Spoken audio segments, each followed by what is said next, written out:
I used to hate people not liking me.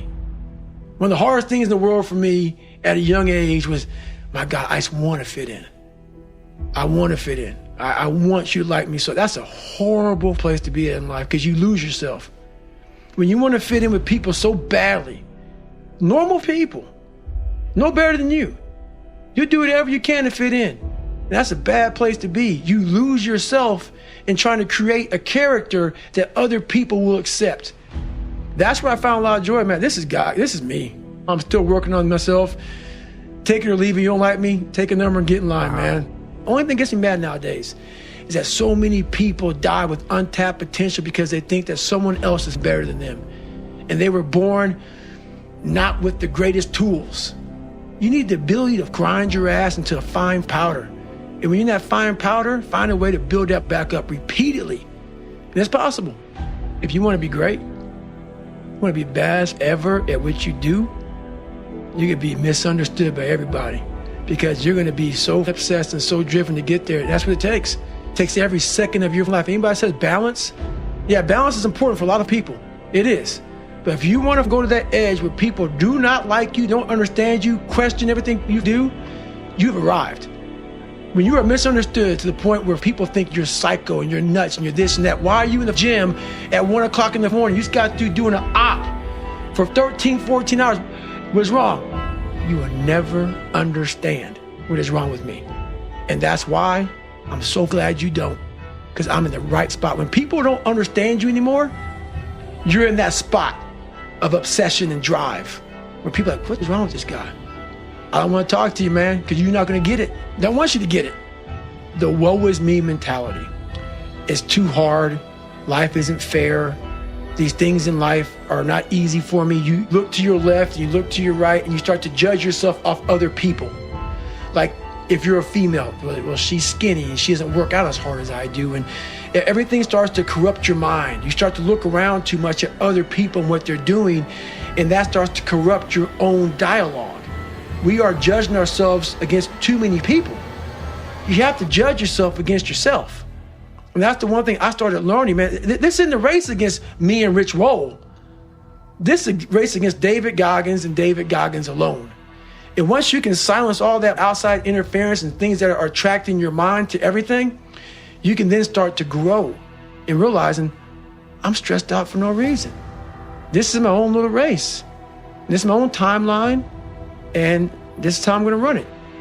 I don't think enough about people that have wronged me or situations that have wronged me. Because once you come to a place where you are really happy with who you are in life, no one with you anymore.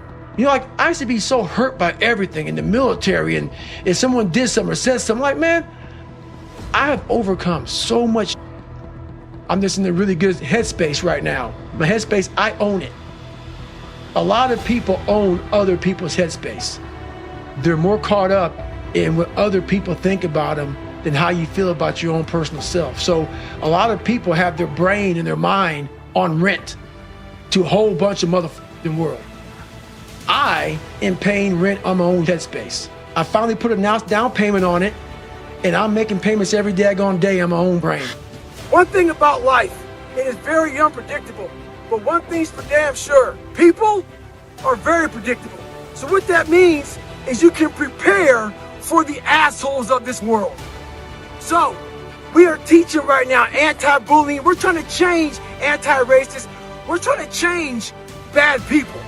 Well, in the long term, that may work out. But in the interim, that ain't gonna fly. So for you to continue to complain, get your butt hurt over people not liking the way you look, the way you sound, the way you dress, you need to change on how you look at those people, what they say to you. You gotta start armoring your mind. Start preparing yourself for what's out here in life. Build confidence, build self-esteem. So when people talk to you, it doesn't matter. Stay hard.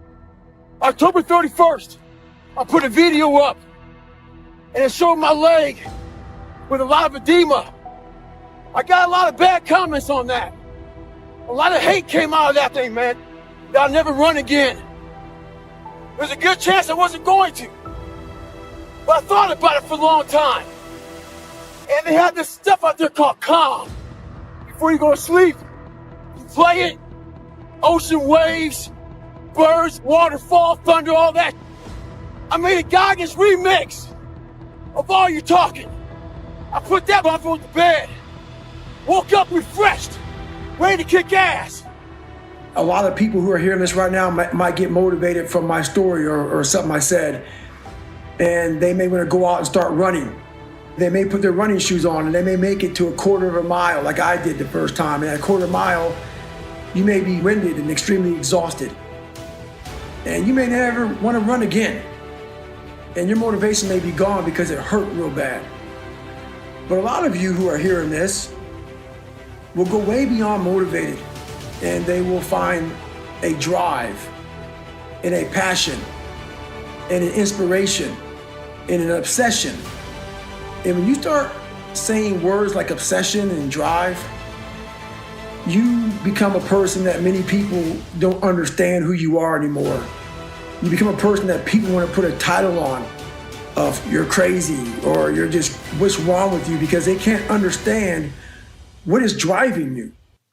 Many people in this world don't have the kind of drive to push them through things that are extremely painful. And that's why I talk about motivation and drive so much, is that you want to be a person that life doesn't get in the way of what you have to accomplish. When you're motivated, life will put that kindling out and you will lose the spark and you will go right back down to your pathetic life. When you're driven, you're living off of that big log in the woods that has that 10,000 hour fuel that burns for days and hours, and it keeps burning and burning and burning. So that's what drive is about, man. And you want to get to a point where no matter if you haven't paid your bills, if you don't have the right money, you still do what you have to do to succeed in life. I actually sat back when I was fat, nasty, out of shape, miserable, and created a human being in my mind that didn't even exist, and said, that's what I want to be. I want to be that guy. I want to be a guy that's capable of doing exactly what I'm doing today. And if you weren't born that guy, that mentally strong guy, he can be made. Woman, man, whatever the hell you are, it can be made. But in making that person, you have to be able to turn down book deals. You have to be who you are every day of your life and never care about anybody who gets in your way that said you're not doing something the proper way. I find people that I trust, which is a very small group of people who are honest and true to me, people who will die for me, and I'll die for them. And everybody else, man, do you. And I stay to myself. And I let you do you. I don't judge people. I don't criticize you. You want to be a douchebag and be an ass, do whatever you want to do? I don't care, man.